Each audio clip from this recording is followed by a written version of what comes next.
Hey guys, it's Dave with CigarNoise TV, and tonight we're talking to Andrew of SmallBatch Cigar.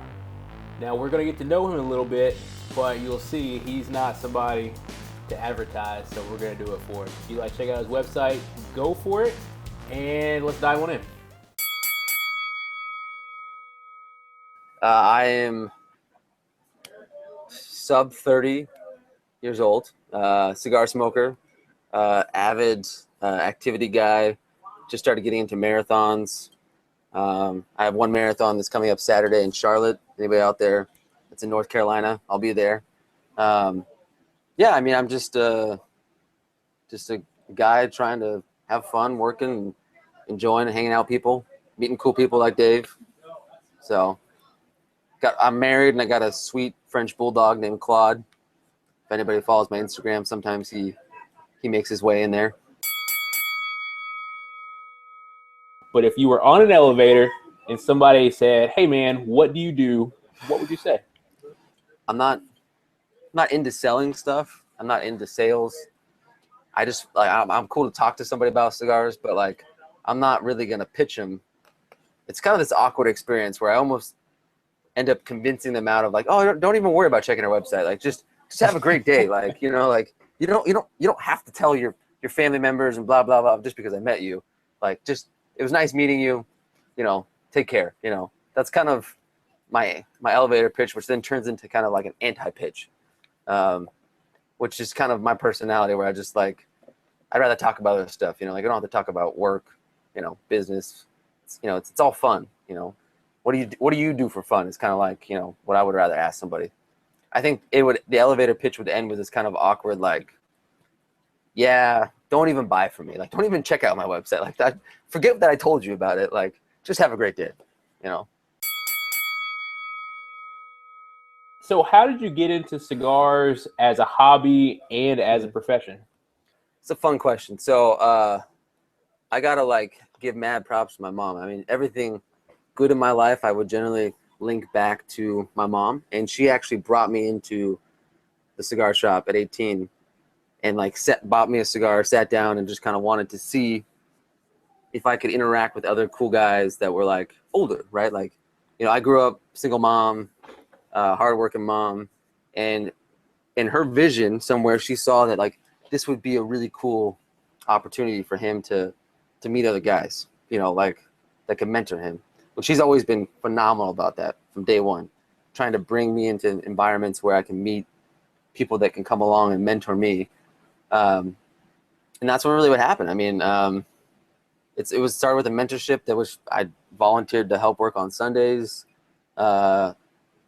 which then turned into like, hey, I can make a website. Which at the time I was just like, I'll just make the website. You guys handle it. Like I don't want to be a part of it. Like, like it's just kind of like I want to do something nice for you guys because I love this. I love the community. I love being around this.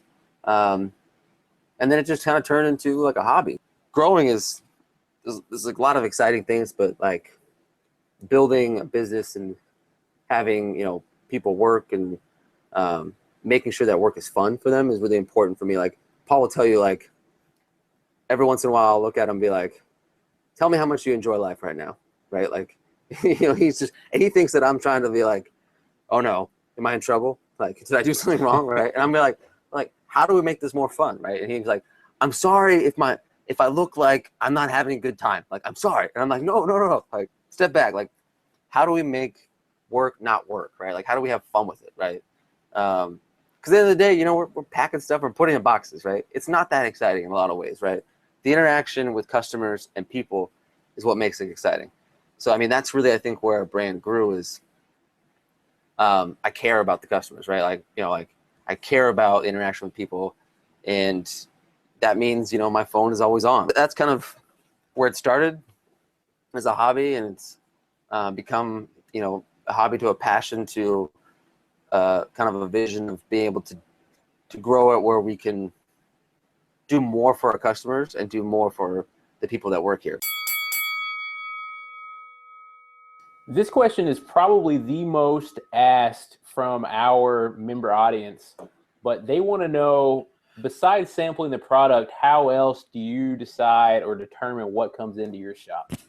A lot of it is just standard, right? Standard stuff that you would buy, right? Like if you're a cigar shop and you have space, if you're a small cigar shop, you got to really think about it.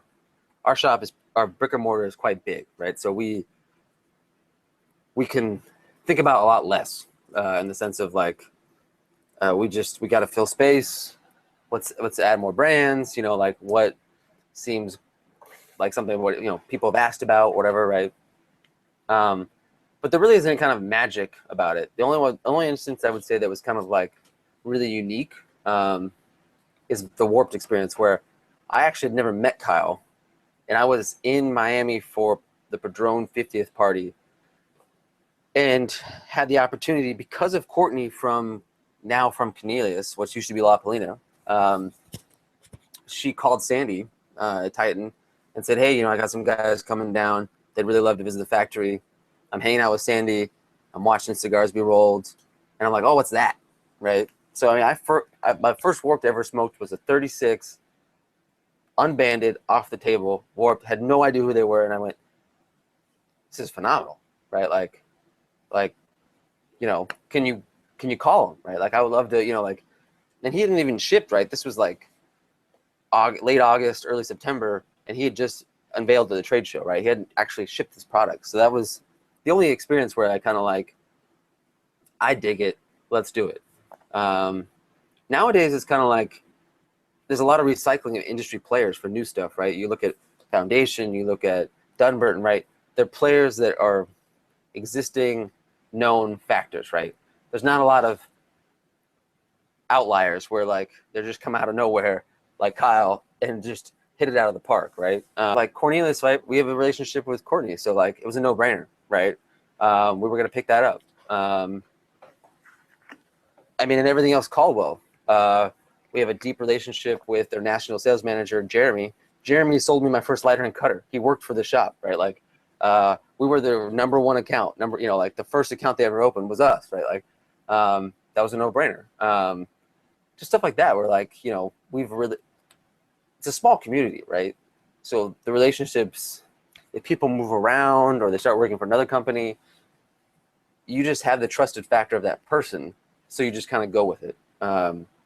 It's not like people are walking in and pitching us on stuff and we're like, "Oh, we got to buy it," right? It's more of like, we know these people. We want to be a part of what they're doing. We're going to order it when they create it. Like in the case of the brands that you suggested, like I've generally just said, "Hey, I trust Dave," right? I'm gonna pick those people up, right? Have no experience otherwise with those people. But it's not a normal case where like I don't know that person somehow. The biggest difference between running a B&M and an online shop? It never stops. I mean, when SmallBatch did not exist, and I would just chill on a Sunday, running the shop, watching Game of Thrones or whatever, right? I made it fun. Like that for me, it was like before SmallBatch, I had a core group of guys, and we would watch certain shows, certain movies. We'd lag a week, right, on Game of Thrones when it came out, Homeland, right? Like we had this whole process where I would come in, had the Roku ready, just relaxed, right? There's no real deadlines. There's no real there's no real stress in the sense of like there is stress, right? You have to like, if somebody's having an issue or somebody wants something, you got a lot of people.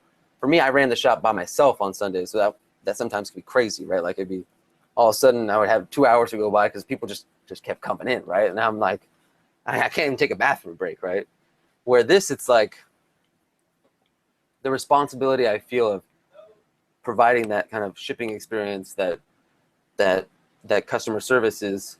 If I'm on and I'm working, if somebody emails me like I'm packing something, I stop, I see the email, I go answer it, right? Like there is a constant like on switch where, I'm not sitting down or and enjoying smoking a cigar and hanging out with guys. I'm focused on the task, right? And I think I told Carlos this when he was visiting. I was like, the difference between what I might suggest to smoke versus what you might want to smoke is generally I'm smoking moving around, packing, emailing, right? Like I want something that I know what it tastes like. I know that it's going to taste like this every single time. It's not super complex. The flavors are like full forward. So I can just kind of like move around and not think about it. Because that's the majority of the cigars I smoke, right? Like I'm sitting here enjoying a cigar with you, but like I'm also talking, thinking, right? I'm not really ever sitting down by myself in my backyard smoking a cigar. So it's a whole different ballgame. I mean, I think there's this kind of old school beauty of like running a cigar shop and kind of, you know, having that really personal connection with every customer, right? Knowing what they smoke, what they might like. And that's really what Small Batch really started about. Like, I wanted to provide that experience online. It just happened to grow to the point where it's much harder to consistently do that day in, day out, right? Right. To know, like, I mean, I used to know what people bought before.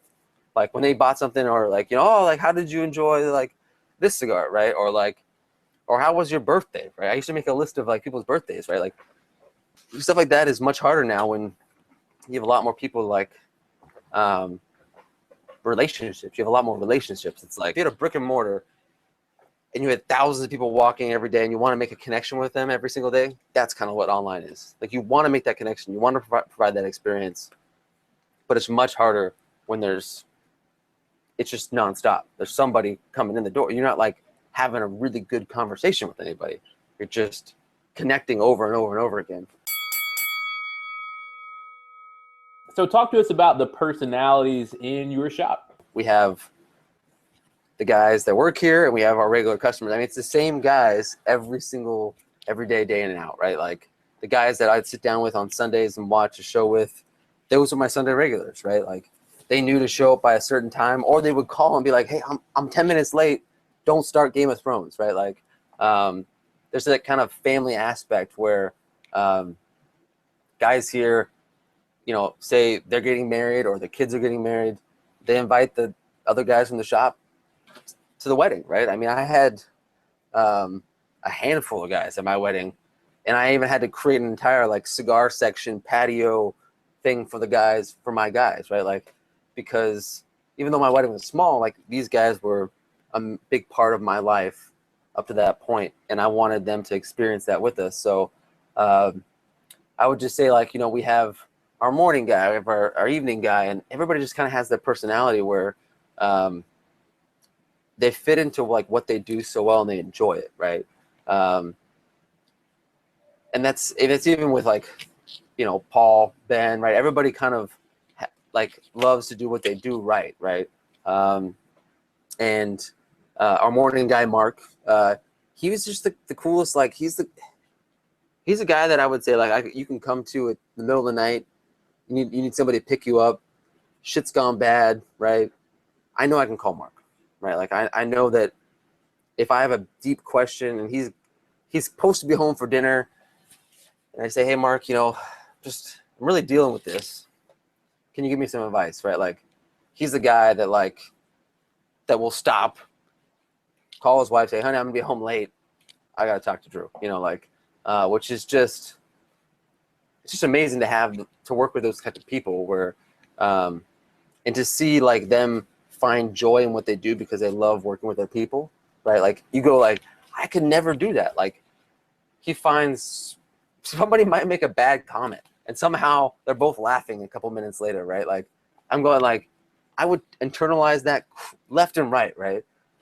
But he bounces it off and it's all of a sudden, you know, they're talking about motorcycles, right? Like, I don't know. Like, it's amazing to see the people that are part of this community working it, and then also seeing it, the guys that come here and smoke, like their family. I mean, so much advice that I've gotten over the years on who I am, who I want to be, what I want to look back on when I die, and, you know, like, is advice from these guys.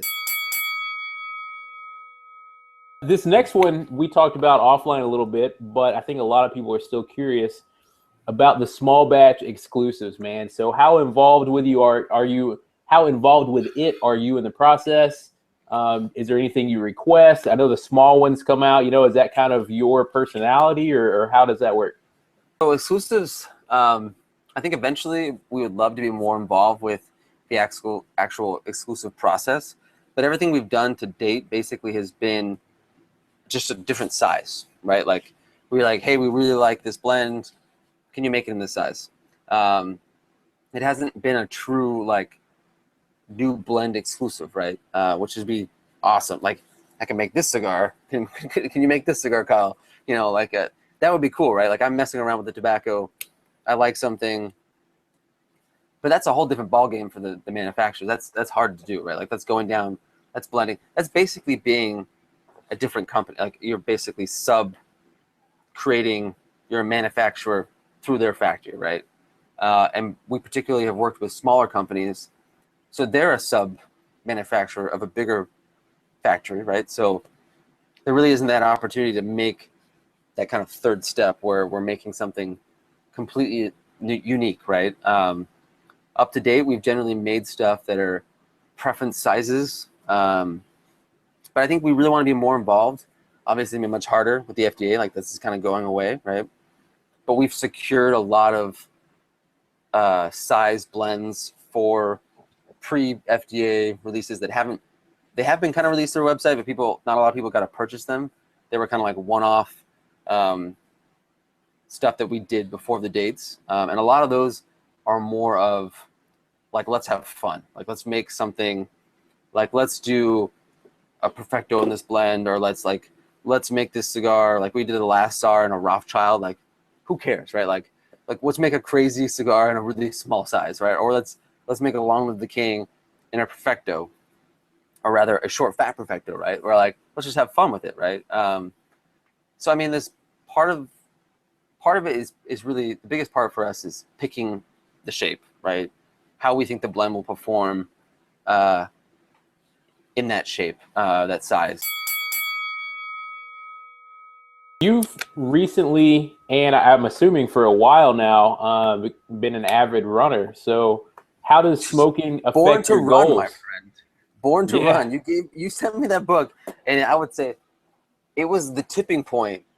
So somebody had sent me the book, which I sent you, Ultra Running Marathon Man, right? Somebody had sent me that book, and then you sent me Born to Run, and like, I mean, this is back in May, so we're May, June, July. So we're like 6 months basically in, right? And I'm running my third marathon in a couple days, right? Like, wow. I've always been active, but it's always been a point where it's really, for me, it's like pushing that mental boundary. That's what I enjoy, right? Running is the new outlet. Before this, I was doing CrossFit, loved it, and really loved it for the community aspect. It was like an outlet where like I had people I would go to the same class every day, hang out with the same people, go out to dinners with them, go out to the bars, whatever, right? That had like a kind of like quasi experience where you had the community and the physical, where running is just, it's purely solo mental, just anguish in a lot of ways, right? You're just kind of like, you're fighting yourself, right? Like there's a guy that I know that owned this company called Us Versus Us, right? And the whole idea of his merchandise was, it's us versus us. Like you're always fighting yourself when it comes to like kind of pushing that boundary.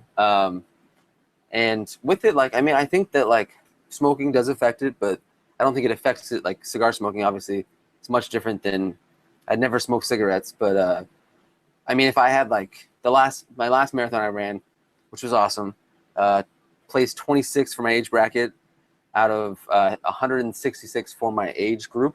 Out of 4,000, I placed 204th in the entire race, right? The day before, I had smoked 6 cigars. The Davidoff Royal Release. Pair it with midday food in your stomach, pair it with bourbon, or pair it with coffee. Warped Maestro del Tiempo. The Maestro Tempo, it's subtle, it wants your attention, and so you got to focus on it. Let's just pair it with water. Yeah. Caldwell Anastasia. I love that cigar, man. She's a beauty, man. One of my favorite pairings, which is on my Instagram, is with that Booker's Rye, which apparently just got rated. And so I got that bottle on a good deal, but now the MSRP on that bottle is $1,000, which is bonkers. Lido Gomez 2015.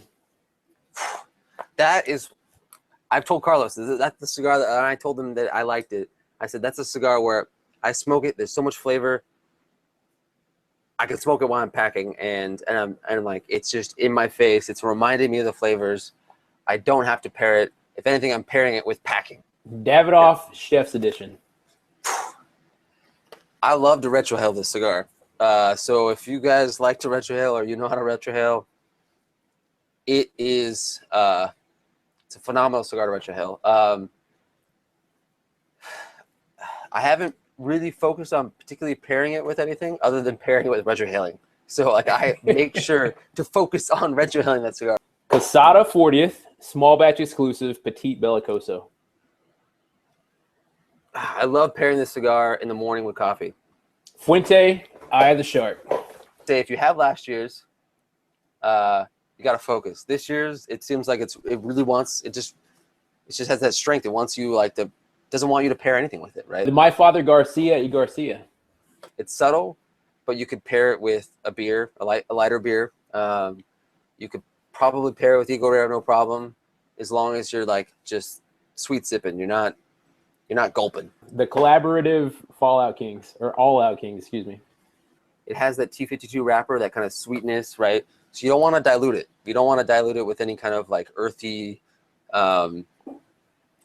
pungent, strong flavors. If you're going to pair it with something light in the sense of like competitive power. All right, guys, so we've started asking the folks we have on our weekly show about different topics so that we can put together a montage video in about 6 months or so. Here is a little clip from Andrew discussing cellophane. We did an experiment with one time with the original Partagas Benjis from 2008 or 9. We took 2 boxes, aged one with cellophane for 5 years, and then we took every single cellophane off, put the cigars back in the box and aged them. I could probably find the 2 again, but they're completely different darkness-wise. The one that was aged out of cellophane is like 2 shades darker from the oils than the one that was aged in cellophane. And it's shocking. Like it's like everybody that we talked to, like I was like, I'm not joking. Like here's a box of Benjis, original release Benjis that are like uncellowed, and here's a box that are cellophane. Same release. You look at the wrappers. They're night and day, and they're Cameroon wrappers, right? So they're not like known to be like really oily wrappers. But we tried it as an experiment, and so I mean, like cellophane off, the oils are gonna make that. They're really gonna aging together in that environment. They became much more dark, more robust, right? Like in the cellophanes, the oils didn't share. So I mean, it's really preference, I think, but like. There is that kind of fun aspect of like pulling off the cellophane and like wrapping it and seeing how yellow cello it is.